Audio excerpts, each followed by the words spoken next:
Hello साथियों, आप सभी का मोस्ट वेलकम है बिहार दरोगा के एक नए प्रैक्टिस सेट में। और ये प्रैक्टिस सेट बिल्कुल अपडेटेड है। जो बिहार दरोगा आपका आने वाला है उसी के लिए आप सभी का एडुटेरिया के तरफ से निकाला गया है। और इसमें आज फ्रेंड्स हम लोग 6 नंबर सेट डिस्कस करने वाले हैं। इसके पहले 5 सेट इसका ऑलरेडी कंप्लीट हो चुका है। तो फ्रेंड्स जो भी नए हैं, आप लोग एसआई सब इंस्पेक्टर की तैयारी कर रहे हैं तो इन पांचों सेट को पहले जाके प्लेलिस्ट से एक बार रिवाइज कर लीजिए। और आगे इसमें टोटल 15 सेट इसमें दिया गया है, तो टोटल सेट आपको इस में मिलने वाला है। तो फ्रेंड्स आप लोग लगातार इस चैनल से जुड़े रहिए। और साथ ही साथ इसमें बिहार एसएससी का भी सेट करवाया जा रहा है और उसका भी प्लेलिस्ट बना हुआ है। तो फ्रेंड्स आप लोग चैनल पे नए हैं तो फटाफट चैनल को सब्सक्राइब करके बेल आइकन की घंटी प्रेस कर लीजिए, क्योंकि यहाँ पर आपको लगातार प्रैक्टिस सेट मिलता रहता है। तो चलिए शुरू करते हैं फिर बिहार दरोगा का प्रैक्टिस सेट 6। पहला सवाल से आप लोग आंसर कर सकते हैं। फर्स्ट का राइट आंसर क्या होगा? फर्स्ट में है कि मेघालय के पठार के संबंध में निम्न में से कौन सा कथन जो है वो सत्य है। 3 कथन है, इनमें से सही कथन को चयन करना है। तो फ्रेंड्स इसमें पहला और तीसरा कथन सही है जबकि दूसरा कथन गलत है। तो इस प्रकार ऑप्शन नंबर सी सही होता है इसका उत्तर। चलिए क्वेश्चन नंबर 2 है कि निम्न में से कौन सी एक नदी कावेरी नदी की सहायक नदी नहीं है।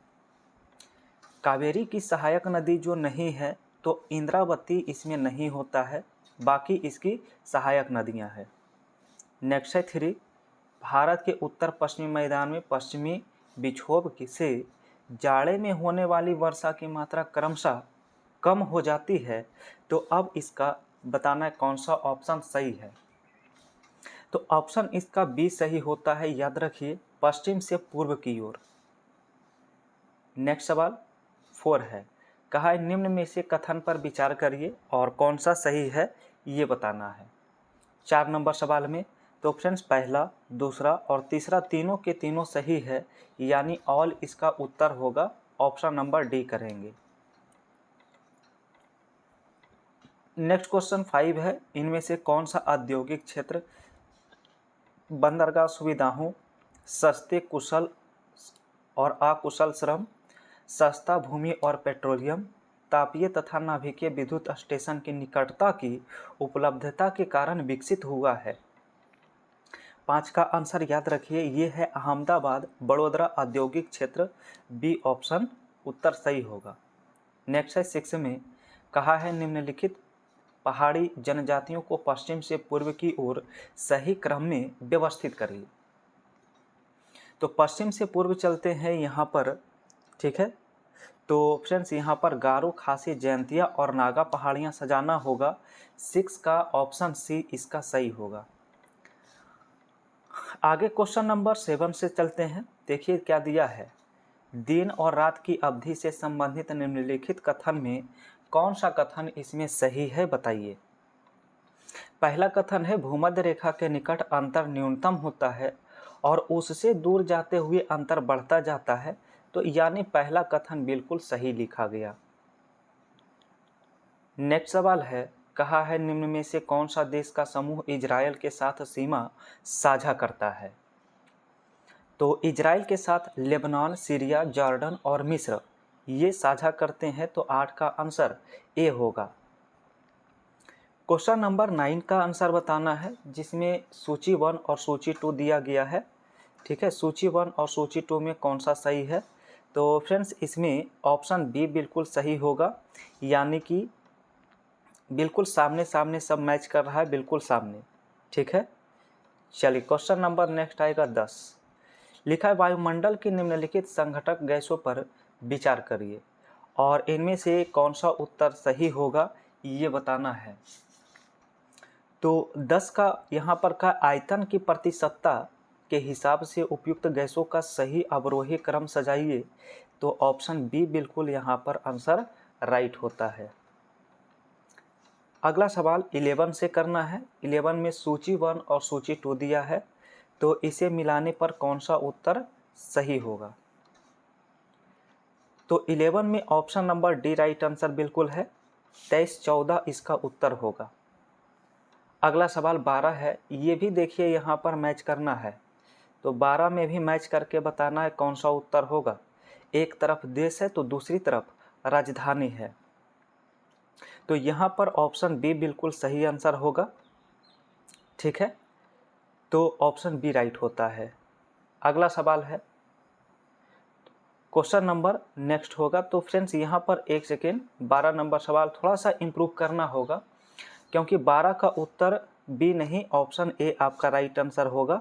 ठीक है, एक बार इम्प्रूव कर लीजिएगा, बी नहीं ऑप्शन नंबर ए इसका राइट होगा। ठीक है, चलिए आगे सवाल 13 होगा, और 13 में दिया है निम्नलिखित प्रदूषकों पर विचार करिए और कहा प्राथमिक प्रदूषक इनमें से कौन सा नहीं है बताइए। प्राथमिक प्रदूषक में कौन सा नहीं आता है, तो ऑप्शन बी होगा, यानी कि 3 और 4 जो है ये प्राथमिक प्रदूषक में नहीं आता है। नेक्स्ट क्वेश्चन 14 है, निम्नलिखित पक्षियों में कौन सा IUCN की लाल सूची के अनुसार गंभीर रूप में संकटग्रस्त घोषित है। 14 का आंसर याद रखिए, 14 का आंसर जो है ऑप्शन डी होगा, यानी ऑल उत्तर हो जाएगा इसका, तीनों उत्तर होगा। अगला सवाल 15 है, दिया अशोक का गांधार से प्राप्त अभिलेख निम्न में से किन लिपियों में लिखा गया है। 15 का आंसर यूनानी और आरामाइक लिपि में लिखा गया, ऑप्शन डी इसका राइट होता है। ठीक है, अगला सवाल जो है वो 16 है, और इसमें देखिए सूची 1 और सूची 2 को मिलान करना है। तो 16 नंबर सवाल का ऑप्शन ए बिल्कुल सही होता है। ठीक है, हड़प्पा रावी नदी के किनारे, मोहनजोदड़ो सिंधु नदी के किनारे, कालीबंगा घग्घर और लोथल जो है भोगवा नदी के किनारे है। चलिए नेक्स्ट क्वेश्चन 17 आ चुका है, गुर्जर प्रतिहार राष्ट्रकूट एवं पाल वंश के शासक के बीच चली लंबी की चर्चा प्रायः त्रिपक्षीय संघर्ष के रूप में की जाती है, तो सदियों तक इस लड़ाई का कारण क्या था। इसका प्रमुख कारण माना जाता है कनौज पर नियंत्रण करना, बी ऑप्शन सही होगा इस सवाल का। अगला सवाल 18 दिया है, निम्नलिखित कथन में विचार करिए और कौन सा कथन सही है। तो 18 का याद रखिए पहला भी कथन सही है और इसका दूसरा भी कथन सही है, यानी कि दोनों कथन यहाँ पर इसका सही होता है। तो अगला सवाल 19 होगा। 19 में लिखा है शीत युद्ध मुख्य रूप से किन दो देशों के बीच था। कोल्ड वार कहते हैं इसे, तो ये था USA और सोवियत संघ के बीच। ठीक है, इन दोनों के बीच कोल्ड वार चला था। नेक्स्ट है 20 नंबर क्वेश्चन। तो 20 में लिखा है चिंकिलिज खान के संदर्भ में कथन पर विचार करिए और कौन सा कथन गलत है ये बताइए। तो फ्रेंड्स केवल 4, यानी केवल 4 इसमें क्या है तो गलत है, यानी कि ऑप्शन बी देखिए यहाँ पर राइट होगा, बाकी सब सही है। ठीक है, चलिए नेक्स्ट क्वेश्चन बताना है 21 से। 21 में देखिए लिखा है 21 नंबर सवाल में, निम्नलिखित में कौन सा कथन बौद्ध संघ के संदर्भ में सही नहीं है। तो 21 का आंसर जो है वो ऑप्शन डी होता है, विवाहित स्त्रियों को संघ में प्रवेश के लिए अपने माता पिता से अनुमति की आवश्यकता होती थी। नेक्स्ट क्वेश्चन 22 से बताइए, लिखा है भारतीय ब्रह्म समाज के संस्थापक कौन था। तो केशव चंद्र सेन इसका राइट आंसर होता है। नेक्स्ट है रॉयल इंडियन नेवी विद्रोह किस वर्ष हुआ था। 23 नंबर सवाल का आंसर याद रखिए फरवरी 1946 में। नेक्स्ट है 24, अखिल भारतीय कांग्रेस कमेटी के द्वारा 8 अगस्त 1942 को बम्बई में किस प्रस्ताव को पारित किया गया था। तो आंसर इसका है भारत छोड़ो आंदोलन, यहाँ पर ईस्वी से पता चल गया होगा। 25, 1927 में साइमन कमीशन के गठन का मुख्य उद्देश्य क्या था। इसमें उद्देश्य था कि संवैधानिक सुधार के प्रश्न पर विचार करना, यानी बी ऑप्शन इसका राइट होगा। अगला सवाल 26 है। लिखा है बंगाल विभाजन से संबंधित कथनों में कौन सा कथन जो है वो गलत लिखा गया है, असत्य है। तो बिल्कुल यहाँ पर ऑप्शन सी में देखिए लिखा है गरम दल और नरम दल के नेता ने इस विभाजन के विरुद्ध पृथक पृथक आंदोलन चलाया था। तो ऐसा नहीं था, ऑप्शन सी इसका राइट आंसर होगा। 27 में यहाँ पर कथन दिया है सत्य कथन की पहचान करिए, 27 में कौन सा सही होगा। तो पहला कथन सही है, दूसरा कथन इसमें गलत है, यानी ऑप्शन ए इसका राइट हो जाएगा। आगे का सवाल देखिए, अगला सवाल 28 से लिखा है अलीगढ़ में जामिया मिलिया इस्लामिया, बिहार विद्यापीठ, काशी विद्यापीठ और गुजरात विद्यापीठ की स्थापना किस जन आंदोलन के दौरान में किया गया था।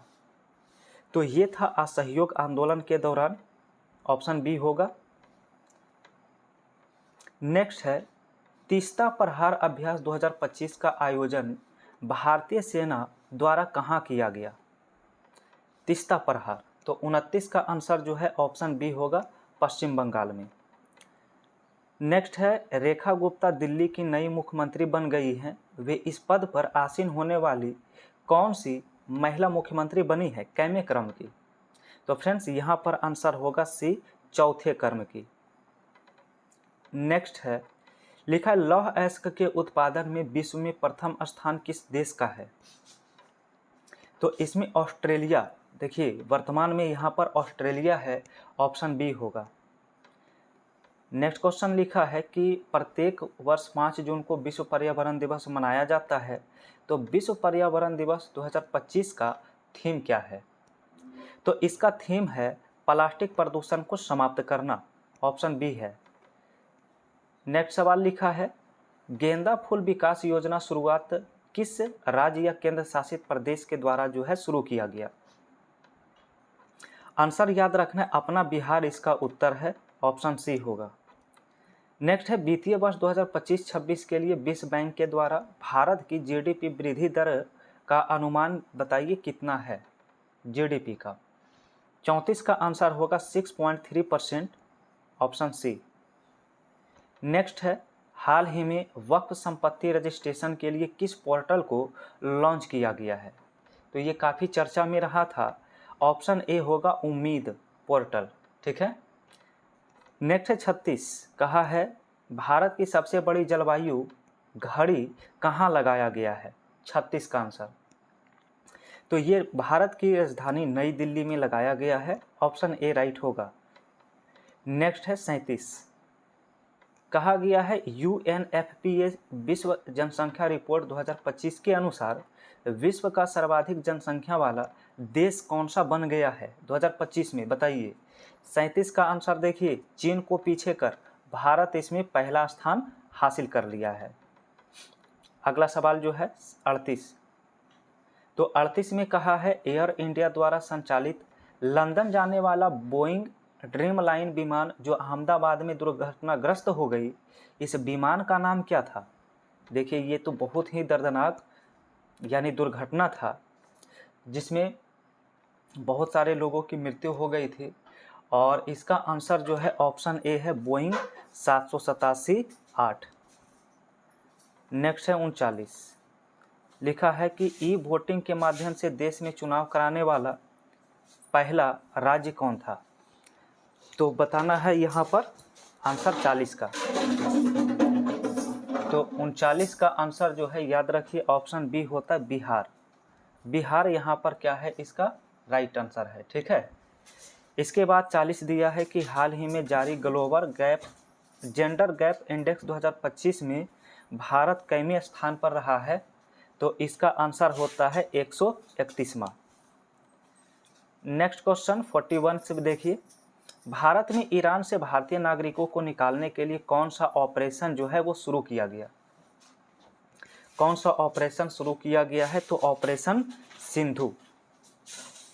नेक्स्ट है 42 में लिखा है हाल ही में चुनावी अखंडता पर अंतर्राष्ट्रीय सम्मेलन 2025 का आयोजन कहाँ किया गया।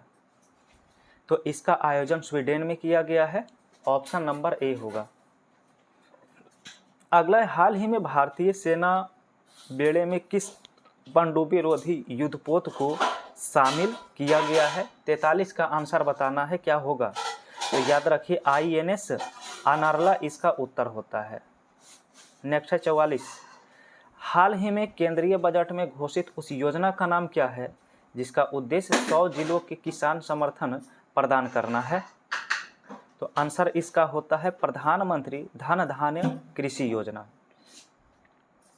नेक्स्ट सवाल यहाँ पर 45 है, लिखा है सिमोना हालेप जिन्होंने हाल ही में अपनी सेवानिवृत्ति की घोषणा किया, उनका संबंध किस खेल से है? आंसर होता है टेनिस।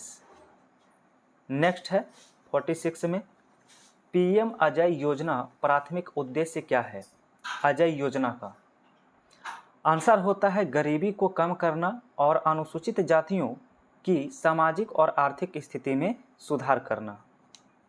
चलिए नेक्स्ट सवाल देखिए फ्रेंड्स, क्वेश्चन नंबर 47 से लिखा गया, भारत के निम्नलिखित राजनीतिक दलों के संदर्भ में विचार करिए, कौन सा राष्ट्रीय दल के रूप में मान्यता प्राप्त है?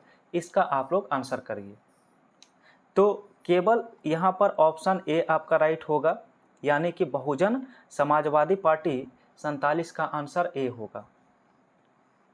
अगला सवाल है 48, उदारवाद के संदर्भ में विचार करिए कथन पर, और कौन सा कथन है सही ये बताइए। 48 का तो इसमें पहला, दूसरा, तीसरा तीनों कथन सही लिखा गया है, तो इसलिए ऑप्शन नंबर डी राइट होगा। आगे सवाल 49 में कहा है, निम्नलिखित में कौन सा कथन असत्य है यानी कि गलत लिखा हुआ ये बताइए। तो इसमें पहला ही कथन गलत है कि नागरिकता से संबंधित प्रावधान का उल्लेख संविधान के तीसरे भाग और संसद के द्वारा बाद में पारित कानून में हुआ है। ठीक है। सवाल नंबर 50, तो धर्मनिरपेक्षता के संदर्भ में नेहरू के विचार में कौन सा कथन जो सही है बताइए। 50 का आंसर क्या होगा? तो केवल 1 और 2 इसमें सही है, यानी ऑप्शन सी उत्तर कर सकते हैं। क्वेश्चन नंबर 51, भारतीय संविधान में आविष्ट विषय पर कानून बनाने का अधिकार किसे प्राप्त होता है? 51 का आंसर क्या होगा? तो 51 का आंसर ऑप्शन ए है, केंद्र। ठीक है। चलिए आगे सवाल देखिए 52 से कहा है, निम्न में से कौन सा संशोधन शहरी निकाय या नगर पालिका से संबंधित है? 52 का आंसर क्या होगा? तो नगर पालिका का 74वां संविधान संशोधन होता है, जबकि 73वां जो है ये पंचायती राज से संबंधित होता है। आगे सवाल में बताइएगा 53 से, जिसमें कथन पर विचार करना है। लिखा है, निम्नलिखित कथन पर विचार करिए, कौन सा सही लिखा गया है? तो 53 में याद रखिए दोनों कथन सही है, यानी ऑप्शन सी उत्तर इसमें कर सकते हैं।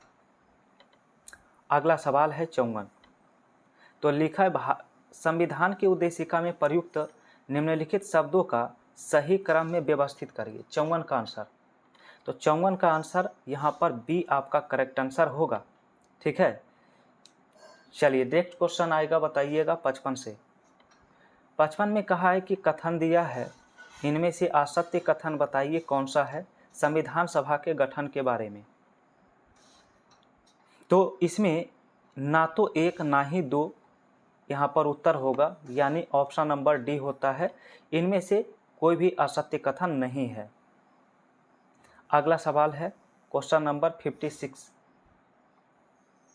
तो 56 में दिया है कि अनुच्छेद 22 के अंतर्गत व्यक्तियों की गिरफ्तारी और निवारक निरोध संरक्षण संबंध में कौन सा कथन इसमें सही नहीं लिखा गया? तो इसमें 3 कथन तो बिल्कुल ऊपर से सही है, लेकिन चौथा कथन गलत है इसमें, यानी इसका ऑप्शन डी राइट होगा। ठीक है। और अगला सवाल देखिएगा 57 में। 57 में क्या दिया है? 57 में है, भारतीय वैज्ञानिक आधार पर राष्ट्रीय आय की गणना VKR राव के द्वारा जो है किस वर्ष किया गया था? तो याद रखिए ये जो है 1931 में इसकी गणना की गई थी। सवाल नंबर नेक्स्ट है 58। देखिए 58 में कहा है कि सर्वाधिक तरल मुद्रा किस रूप में होती है, तो बताइए। 58 का उत्तर राइट होगा, याद रखिए ऑप्शन ए M1। क्या है? M1 उत्तर होगा। नेक्स्ट है फ्रैंकफर्ट शेयर सूचकांक किस देश के स्टॉक एक्सचेंज से संबंधित है? 59 का आंसर याद रखिए ऑप्शन ए यहाँ पर सही होता है, जर्मनी। अगला सवाल 60 दिया है, का वर्ष 1955 में गठित कार्बे समिति का संबंध निम्न में से किससे है? 60 का आंसर, तो 60 का आंसर ऑप्शन बी होता है, लघु उद्योग से। नेक्स्ट है भारत में सामाजिक बैंकिंग सेवा शुरुआत किस वर्ष किया गया था? 61 का आंसर ऑप्शन बी होता है 1969 ईस्वी। अगला सवाल 62 है। 62 में दिया है चुनावी बॉन्ड योजना किस बजट में पेश किया गया था? तो 62 का आंसर ऑप्शन ए होता 2017-18 में। नेक्स्ट क्वेश्चन 63 में लिखा निम्नलिखित में प्रकाश संश्लेषण के लिए कौन सा तत्व आवश्यक होता है? तो इनमें से सभी, क्लोरोफिल, सूर्य का प्रकाश, कार्बन डाइऑक्साइड और जल, यानी ऑल उत्तर हो जाएगा ऑप्शन डी में। नेक्स्ट है 64 का रेशम के संदर्भ में कथन पर विचार करिए और उपयुक्त में से सही कथन बताइए, कौन सा उत्तर राइट होगा? तो इसमें 1, 2, 3 तीनों यानी ऑल उत्तर इसका सही हो रहा है। अगला सवाल जो है 65 में, जिसमें सूची 1 और सूची 2 दिया है, इसे मिलाइए। तो इसमें पहला ही ऑप्शन सही हो रहा है, फॉर्मिक अम्ल चींटी के डंक में, कैल्शियम हाइड्रोक्साइड चूने के पानी, टार्टेरिक अम्ल जो है, ठीक है, यहाँ पर आपका हो जाएगा इमली, और सोडियम यहाँ पर हाइड्रोक्साइड साबुन। तो इस प्रकार से आपका उत्तर ए इसमें सही होगा। आगे सवाल जो है 66, चलिए 66 में आंसर बताइए, कौन सा ऑप्शन जो है वो यहाँ पर राइट है। कहा गया है कि प्रोकैरियोटिक और यूकैरियोटिक कोशिकाओं में अंतर के संदर्भ में कथन पर विचार करिए, कौन सा सही लिखा है? तो इसमें जो सही है दूसरा तथा तीसरा कथन, यानी आपका ऑप्शन नंबर सी राइट होगा, ठीक है। अगला सवाल जो है 67 में कहा है कि निम्न में से कौन सा जैव विकास अवधारणा से संबंधित है? जैव विकास अवधारणा, तो ऑप्शन नंबर यहाँ पर बी हो जाएगा, चार्ल्स डार्विन उत्तर होगा। अगला है 68, जिसमें सूची 1 और सूची 2 दिया है। तो यहाँ पर फ्रेंड्स ऑप्शन नंबर बी आपका करेक्ट आंसर होगा। आप मिलान करिए, बी ऑप्शन आप सभी का उत्तर राइट होगा। फ्रेंड्स यहाँ पे 68 में एक बार इम्प्रूव करना होगा, बी में थोड़ा सा इम्प्रूव करना है। ऑप्शन ए राइट होगा, बी में थोड़ा सा इम्प्रूव कर लीजिएगा, बी नहीं होगा। तो इसका आंसर ए करना राइट है, ठीक है। चलिए आगे देखिएगा 69 से। तो 69 में देखिए फिर से यहाँ पर लिखा है कि पुष्पी पौधे के लैंगिक जननांग के संदर्भ में कथन पर विचार करिए और कौन सा कथन सही है, तो ये बताना है। तो इसमें तीनों है, पहला, दूसरा और तीसरा तीनों आंसर सही है, यानी ऑप्शन नंबर डी है। सवाल नंबर नेक्स्ट है 70, लिखा नाइट्रोजन स्थिरीकरण के संदर्भ में निम्नलिखित कथन पर विचार करिए, कौन सा उत्तर सही होगा? चलिए इसे ध्यान से पढ़िए दोनों कथन को, और ऑप्शन देखिए आपका 70 का दिया गया है।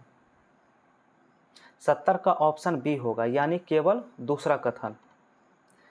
नेक्स्ट क्वेश्चन दिया है कि ध्वनि की तीक्ष्णता किसके द्वारा निर्धारित किया जाता है?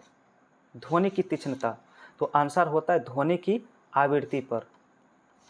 अगला सवाल है 72, लिखा निम्नलिखित में कौन सा रेडियोधर्मी तत्व द्वारा उत्सर्जित धनात्मक रूप से आवेशित होता है? 72 का आंसर क्या होगा? तो यहाँ पर याद रखिएगा धनात्मक होता है अल्फा कण। नेक्स्ट है 73, लिखा यदि धरती की घूमने की गति बढ़ा दिया जाए तो भूमध्य रेखा पर पिंड का वजन क्या होगा? तो घट जाएगा। अगर घूर्णन गति बढ़ेगा तो क्या होगा? घट जाएगा। नेक्स्ट दिया 74, कहा दो समांतर प्रतिरोध वाले सर्किट का कुल प्रतिरोध 1.403 किलो ओम है, एक प्रतिरोधक का मान 2.0 किलो ओम है, तो दूसरे प्रतिरोधक का मान क्या होगा? तो फ्रेंड्स यहाँ पर सॉल्व करेंगे तो ऑप्शन डी राइट आंसर होगा इसका। नेक्स्ट क्वेश्चन 75 है, लिखा 50 डिग्री सेल्सियस को फ़ारेनहाइट स्केल में बदलिए, क्या होगा? तो फ़ारेनहाइट में इसके बराबर में 122 डिग्री फ़ारेनहाइट आएगा। नेक्स्ट है दृश्य स्पेक्ट्रम की तरंगदैर्घ्य की सीमा बताइए कितनी है, 76 का आंसर। तो दृश्य का होता है 3900 से 7800 एंगस्ट्रॉम। 77 अगला सवाल आ चुका है। लिखा है कि सोने के पुराने आभूषणों में चमक लाने हेतु उन्हें पॉलिश किया जाता है। पॉलिश करने के बाद आभूषण का वजन पुराने आभूषण से क्या होगा? तो पुराने आभूषण से कम हो जाता है, बी ऑप्शन सही होगा इसका। अगला सवाल 78 है। आदर्श ईंधन के बारे में असत्य कथन बताइए क्या है? तो इसका आंसर डी होता है, इनका ऊष्मीय मान निम्न तथा ज्वलन ताप अत्यधिक होता है।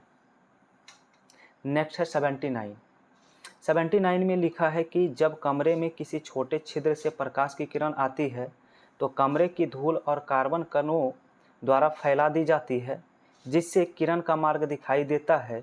यह घटना किसका उदाहरण होता है? तो आंसर इसका होता है टिंडल प्रभाव, याद रखिए। चलिए आगे सवाल आप सभी का 80 से करना है। कहा है निम्नलिखित कथन पर विचार करिए। उपयुक्त हार्मोन में जंतुओं में लड़ने अथवा भगाने की परिस्थिति में शरीर की स्थिति से निपटने या तैयार करने के लिए करता है। 80 का आंसर जो है केवल एक है, एड्रेनलिन होता है। ऑप्शन ए होगा। इसे लड़ो या उड़ो हार्मोन के नाम से जाना जाता है। अगला है 81। निम्न में से कौन सा विकल्प तरंगदैर्घ्य का बढ़ता हुआ कर्म को प्रदर्शित करता है? तो 81 का आंसर बताना है। तो फ्रेंड्स यहाँ पर आपका ऑप्शन डी में सही है, रेडियो तरंग, अवरक्त किरण, एक्स किरण और गामा किरणें। नेक्स्ट है 82। एस्पिरिन के संदर्भ में कौन सा कथन इसमें सही नहीं है, ये बताइए। एस्पिरिन, पहला ऑप्शन में जो लिखा है कि एस्पिरिन नार्कोटिक पीड़ाहारी होता है, तो ये कथन इसमें सही नहीं लिखा गया है। नेक्स्ट है 83।